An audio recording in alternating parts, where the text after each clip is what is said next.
here we are at the birthplace of John the Baptist. The weather is really beautiful. It's amazing. Look at that.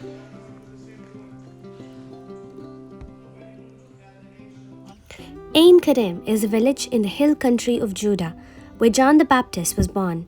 Here, Zacharias, John the Baptist's father, had his summer home, and here the Virgin Mary visited her cousin Elizabeth.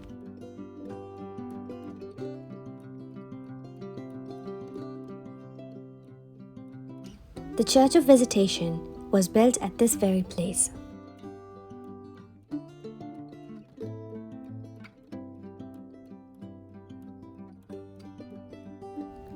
This well called Mary's Spring, from which Mary is said to have drawn water when she visited her cousin Elizabeth.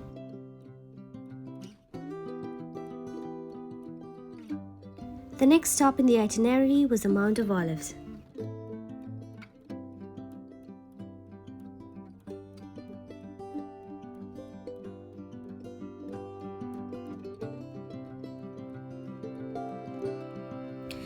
We visited the Church of Pater Noster, a cavern where Jesus taught his disciples the Lord's Prayer.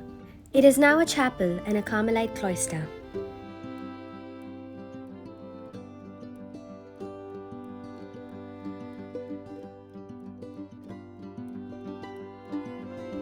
This church is lined with glazed tiles bearing the text of the Lord's Prayer, translated into more than 60 languages, including Braille.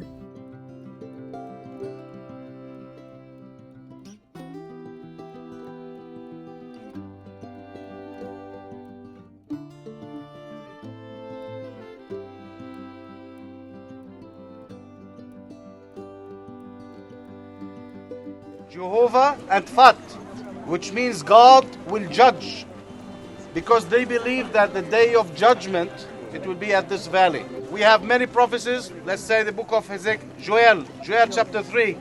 God said at the end of the days, I will come down from Mount of Olives to the valley of Jehoshaphat, where I will judge the people according what they did to my land and my people. So this considered to be the holiest cemetery in the world. One of the Italian architect Antonio Barlucci's last assignments before his death was the Franciscan Chapel of Dominus Flevit, built in 1956. Here Jesus is said to have wept as he foresaw the doom of Jerusalem, and accordingly the church is in shape of a tear.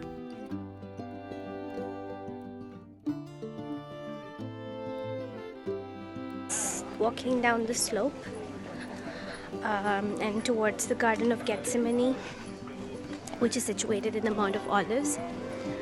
And here behind me are a stretch of cemeteries for the Jews, Christians and the Muslims.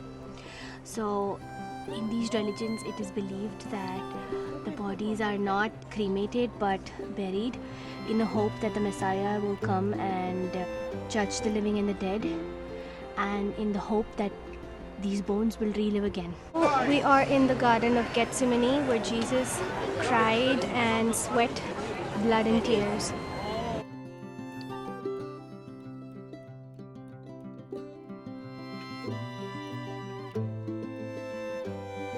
The focal point of the garden is the Basilica of the Agony, also called the Church of All Nations, for it was sponsored jointly by several countries. Within the church, in front of the main altar, is the traditional Rock of the Agony, upon which Jesus prayed and sweated blood the night before his arrest. The rock is surrounded by a crown of thorns of wrought iron. Above the altar is a painting depicting an angel comforting Jesus.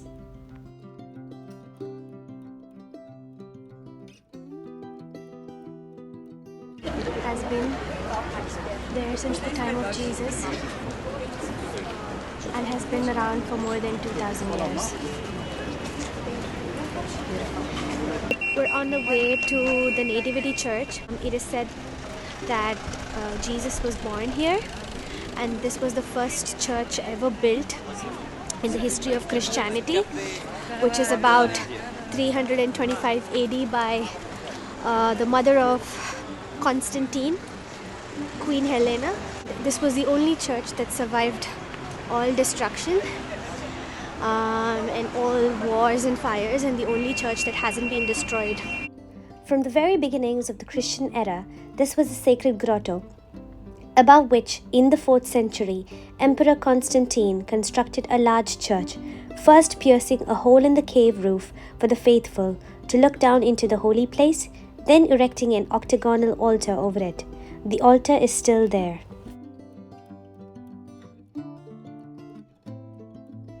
The entrance to the Basilica of the Nativity is shared by the Armenians, the Greek Orthodox, and the Latins.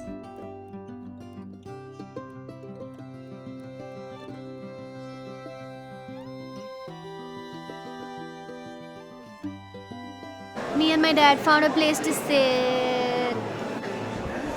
Bit tired. Very Taking tired. some rest. We're hungry. Lion is moving very slowly, so we stuck here.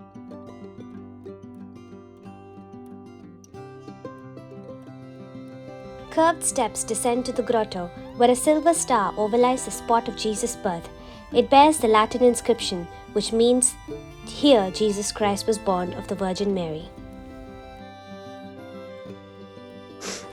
So now we're here at the last part of today's itinerary. Shepherd's Field, sometimes called Ruth's Field, is near the village of Beit Sahur. Here, in this cave, is where the shepherds heard the good tidings of Jesus' birth from the angel of the Lord, who told them to go to Bethlehem to adore the child.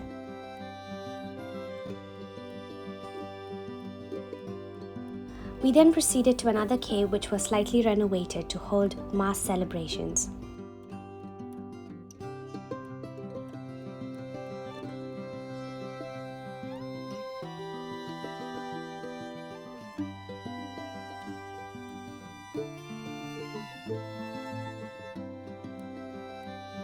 After this, we went back to the hotel in Nazareth to prepare for the next day. Good morning! Day 4 at Israel, going to Lazarus' tomb today. Apparently this is the most unsafe area, and we're holding on to our cameras and our stuff for dear life because people will just grab it from your hands and run. So hopefully I won't lose anything. I already lost my glasses yesterday, but that was on me, my fault. Known in Arabic as Al-Azarieh, Bethany was the home of Lazarus and his sisters Martha and Mary.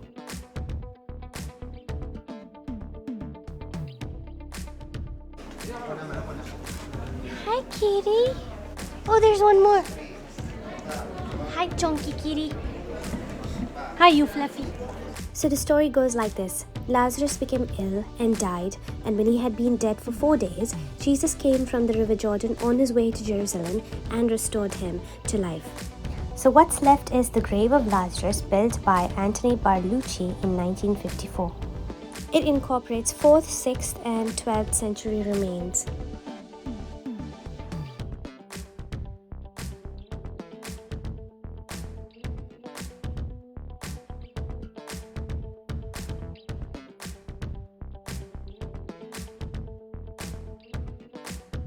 More pine cones!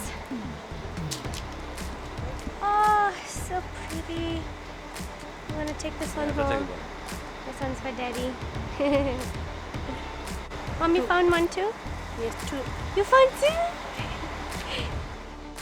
After this, we were on our way to the traditional site of baptism on the Jordan, which is east of Jericho, that is the River Jordan. The Emperor Constantine's mother, Helena, ordered 2 churches built near the Jordan, one in honor of John the Baptist and the other dedicated to the prophet Elijah. Both these churches were destroyed after the Muslim invasion, but the site was again used during the Crusader period. A small octagonal chapel run by the Franciscans lies south of the baptismal site. Many pilgrims come to the site to be baptized, especially during the time of Easter.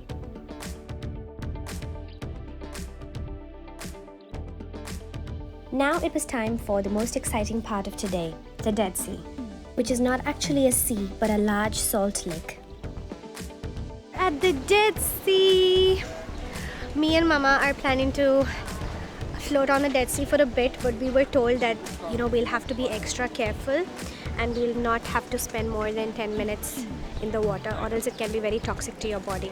Also, if you swallow the water, it can mean instant death because the concentration of the salt is extremely high. So Dead Sea is the lowest point on earth, which is about 2,000 meters below the sea level. There's no metal can survive the Dead Sea because it will change color. So we're all prepped to go to the Dead Sea. I'm so excited, honestly, and also I'm very scared since our tour guide kind of scared us, saying that if we swallow the water that it will mean instant death. Hopefully that's not the case today. Did you know that the percentage of salts in the Dead Sea is over 10 times than in ocean water? Even though the sea has no outlet, the heat of the valley is so much that most of it evaporates, and even during the greatest floods, the lake does not rise more than a few feet. The lake has a curious oily feel, and this is because of its high solids content, that is almost 30% of magnesium, sodium, calcium, potassium, chlorides, and magnesium bromide. These are refined and processed and then utilized for industrial and agricultural purposes here in the Israel. And of course, there's no fish and almost no organic life, and which explains the name, Dead Sea.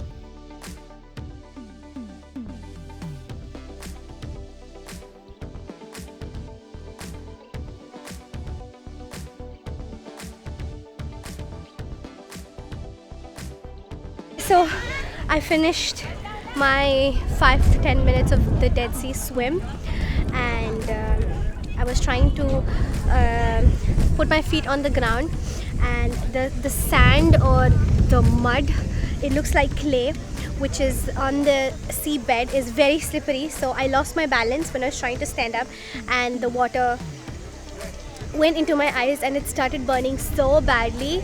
I couldn't open my eyes for a while, but luckily it was a very small amount. It quickly washed my face off with fresh water, and I'm fine now. I think that's enough of Dead Sea for today, for a while. Bye bye! Yeah, hi Daddy! Hi. So Dada did not get inside the Dead Sea because he doesn't like the hassle of washing and cleaning and changing and all that. He's very lazy like that. But me and Mommy are very adventurous. We want to try new things. So we got in and left our stuff with our dad. After lunch, our next stop was the Mount of Temptation. It's also called Quarantel, or Latin Mons Quarantana, meaning 40 days. Here, Jesus fasted 40 days to resist the devil's offer to him of all kingdoms in the world. Hence the name.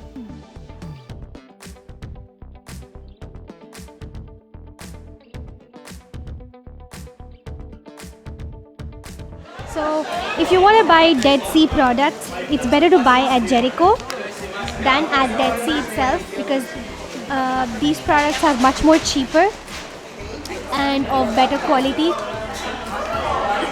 than the Dead Sea area.